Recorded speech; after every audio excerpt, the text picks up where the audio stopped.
Hello gorgeous, thank you for watching my video.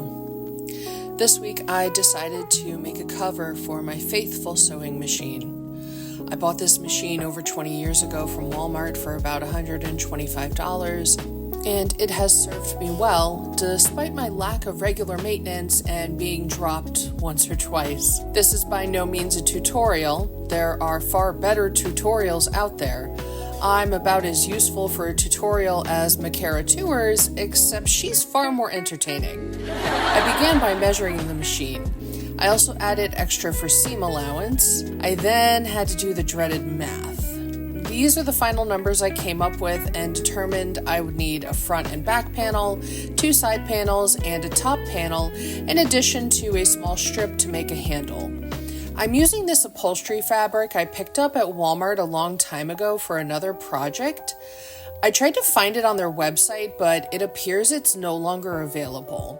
So if you decide to make a project like this, pick a sturdy, thick fabric like upholstery fabric. I sewed the handle into a tube, then ironed the seam flat.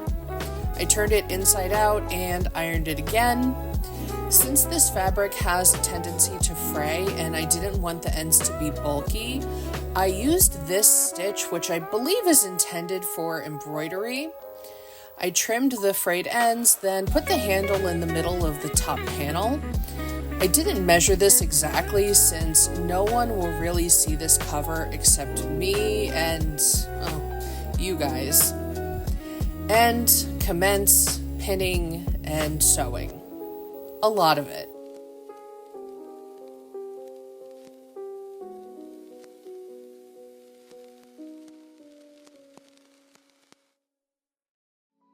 I attached the first side panel, then the other side panel, then the front panel, followed by the back panel.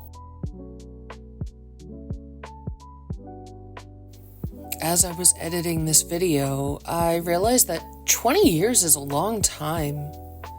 I think of all the projects I have made with this amazing little machine.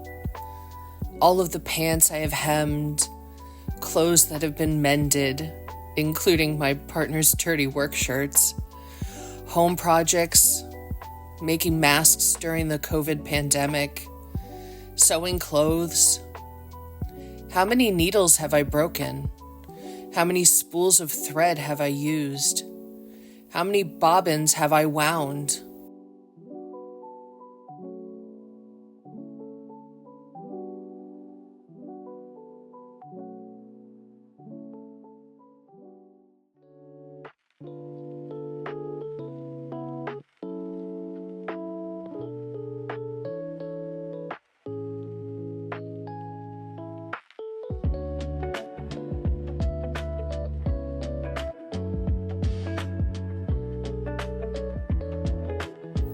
I'm not sure if there's a name for this technique or if this is even a sewing practice, but I do like to do this when making covers as I think it makes the cover look nicer and stand up straighter, but it's like a reverse French seam. I sew 1/4 of an inch from the edge around all of the outer seams.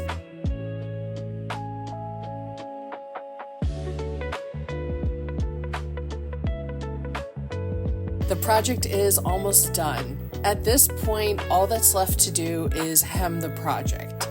It's a good thing I over measured because I ended up with about 2 inches of excess fabric at the bottom. I thought I got footage of me pinning and sewing the hem, but apparently my camera was turned slightly and didn't catch anything good, but I'm sure you know what sewing a hem looks like.